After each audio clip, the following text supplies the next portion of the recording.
Adik dan kakak berzina lahir ayahnya, adik dan kakak berzina lahir ibunya. Jadi ayah dan ibunya ini lahir dari proses yang haram. Dan ketika ibunya menstruasi disetubuhi sama ayahnya, jadi tuh. Nah ketika itulah hamil dan lahirlah Samiri. Nasab kelahirannya adalah nasab yang aneh para Allah. Ya, dia lahir dari termasuk Bani Israel. Ya, Bani Israel ini keturunan Nabi Yakub. Yakub itu gelarnya Israel. Keturunannya disebut Bani Israel. Dari Yehuda.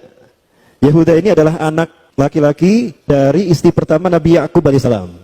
Nabi Yakub istrinya 4. Yang pertama bernama Ya'la. Dari Ya'la ini melahirkan 6 orang.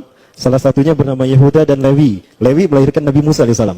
Yehuda melahirkan bangsa yang kita kenal Yahudi. Salah satunya Yehuda ini melahirkan generasi yang pada akhirnya melahirkan Samiri.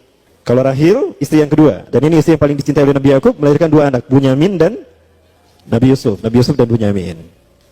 Yang lainnya juga sama melahirkan 2 anak. Kahit dari Ya'la melahirkan 2 anak, Dam dan Naftali. Ya, anak tertua dari Nabi Yakub dari istri pertama bernama Raubin. Nah, dari Yehuda inilah lahir Samiri.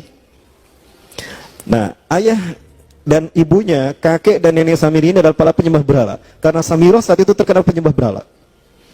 Nah, ayahnya ini lahir dari proses perzinahan adik dan kakak, incest. Adik dan kakak berzina lahir ayahnya, adik dan kakak berzina lahir ibunya. Jadi ayah dan ibunya ini lahir dari proses yang haram. Dan ketika ibunya menstruasi disetubuhi sama ayahnya, jadi tuh. Nah ketika itulah hamil dan lahirlah Samiri. Rasulullah SAW menyebutkan dalam Musnad Imam Ahmad, ya, ayah dan ibu Dajjal ini melewati perkawinannya selama 30 tahun tanpa melahirkan seorang anak pun. Dan di tahun ke-30 pernikahannya melahirkan Dajjal, melahirkan Samiri. Kelahirannya ini akan menjadi petaka bagi kedua orang tuanya.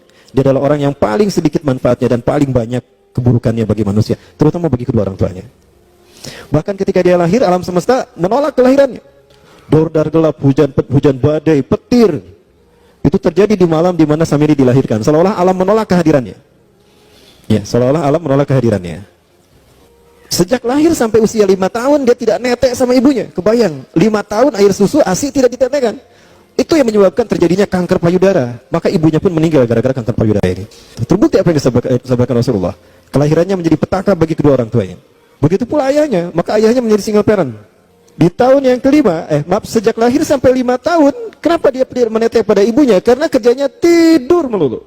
Disebut mati, dia bernafas dan cuma berdetak. Disebut hidup, dia tidak bergerak. Antara hidup dan mati, la yamutu wa la yahya. Nah maka di usia ke-5 tahun, nah ini terjadi peristiwa yang menarik. Apa itu?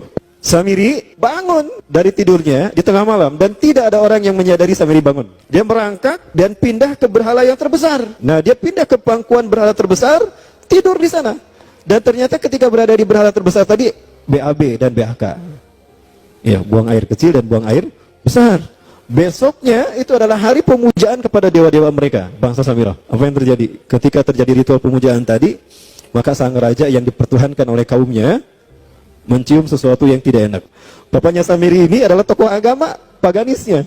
Pas dilihat, kaget sang raja. Ternyata itu pesing berasal dari pantatnya si Samiri yang ada di pangkuan berhala terbesar. Marah murka tuh sang raja. Itu anak kamu, kenapa ada di situ? Ya, kurang ajar kamu, ya telah menghina Tuhan kita. Kenapa kamu pindahkan anak kamu ke situ? Oh tidak Tuhan, saya tidak memindahkannya. Bagaimana saya bisa menghina Tuhan saya? Lalu siapa yang memindahkannya? Kan dia lumpuh. Nah sekali lagi, kehadirannya menjadi petaka bagi kedua orang tuanya. Akhirnya raja marah dan ayahnya dipenjara. Selama ayahnya tidak bisa membuktikan penghinaan tadi, maka ayahnya dihukum mati. Pada akhirnya ayahnya pun dihukum mati. Ya, sedikit manfaat bagi kedua orang tuanya. Maka kemudian dia hidup dipelihara oleh sang raja. Dan pas di usia dia 5 tahun itu, Allah menimpakan murkanya kepada bangsa Samirah yang sudah kelewat batas, ya, maksiat dan sudah tidak ada toleransi dari Allah untuk mereka hidup di bumi. Maka Allah perintahkan malaikat Jibril menghabisi mereka. Maka bangsa Samirah hidup pun diratakan. Si Samiri karena masih balita, ya Allah selamatkan dia lewat malaikat Jibril. Diselamatkan dia dan ditempatkanlah di pulau entah berantah. Ada yang menyebutkan pulau ini berada di Laut Yaman dan pulau ini dinamakan Pulau Socotra. Pulau Socotra ini adalah pulau yang berada di ujung Jazirah Arab. Ini pulau tempat di mana Dajjal atau Samiri dibesarkan sejak 5 tahun sampai usia 100 tahun. Ya, dari usia 5 sampai 100 tahun dia tinggal di Pulau Socotra ini.